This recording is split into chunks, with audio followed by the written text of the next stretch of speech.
Assalamualaikum warahmatullahi wabarakatuh.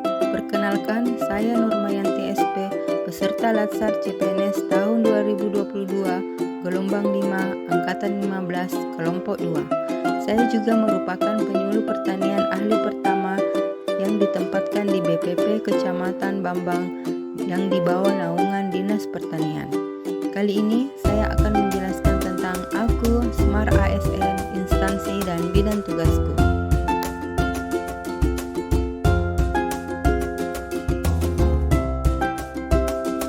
Smart ASN adalah pegawai dengan kompetensi kinerja dan profesionalisme yang tinggi, sehingga mampu beradaptasi dan semakin responsif terhadap perubahan dan pencapaian tujuan organisasi.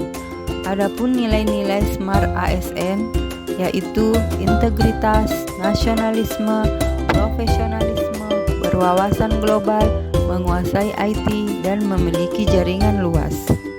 Adapun yang akan saya bahas dalam video ini yaitu profil instansi, peran BPP dan penyuluh, tugas penyuluh pertanian, standar layanan, dan kaitan tugas dengan tujuan instansi.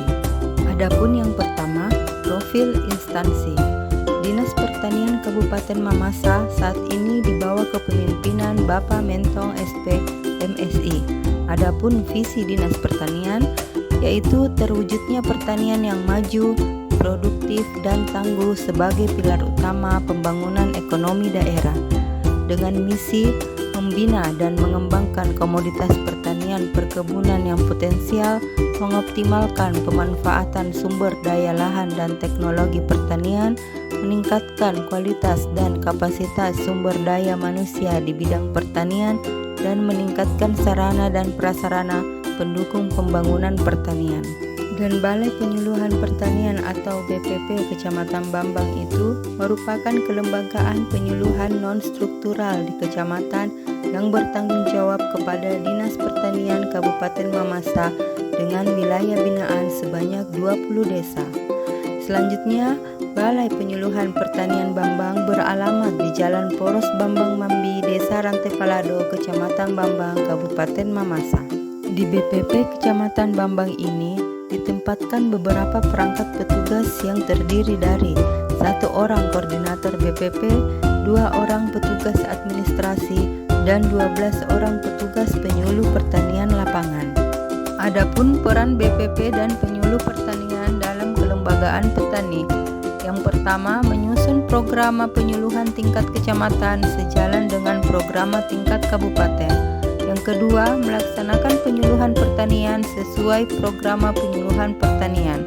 Yang ketiga, menyediakan dan menyebarkan informasi teknologi, sarana produksi, pembiayaan, dan pasar. Yang keempat, memfasilitasi pengembangan dan kemitraan pelaku utama dan pelaku usaha. Yang kelima, memfasilitasi peningkatan kapasitas penyuluh pertanian melalui proses pembelajaran berkelanjutan. Yang keenam, melaksanakan proses pembelajaran melalui percontohan dan pengembangan modal usaha tani. Dan tugas saya sebagai penyuluh pertanian yaitu melakukan rekapitulasi dan pengolahan data potensi wilayah, sumber daya alam, sumber daya manusia, dan sumber daya ekonomi. Yang kedua, melakukan rekapitulasi dan pengolahan data kegiatan penyuluh pertanian sesuai kebutuhan masing-masing subsektor sebagai bahan penyusunan program penyuluhan pertanian. Yang ketiga, melakukan diseminasi informasi pertanian, teknis, sosial, ekonomi sesuai kebutuhan. Yang keempat, mengumpulkan dan mengolah data peningkatan kelas kemampuan petani. Yang kelima, mengumpulkan dan mengolah data pengembangan Gapoktan. Yang keenam, melakukan evaluasi peningkatan Poktan, Gapoktan, dan kelembagaan ekonomi petani. Untuk poin berikutnya yaitu standar layanan. Standar pelayanan yang diberikan mengutamakan kenyamanan petani, yaitu bersikap dan berperilaku yang ramah dalam melayani dan memahami kebutuhan dan permasalahan petani. Kemudian, tidak menyalahgunakan wewenang jabatan terhadap petani. Selalu meningkatkan kompetensi diri sebagai penyuluh pertanian dan berkolaborasi dengan petani dalam hal peningkatan sumber daya manusia dan kualitas pertanian Indonesia.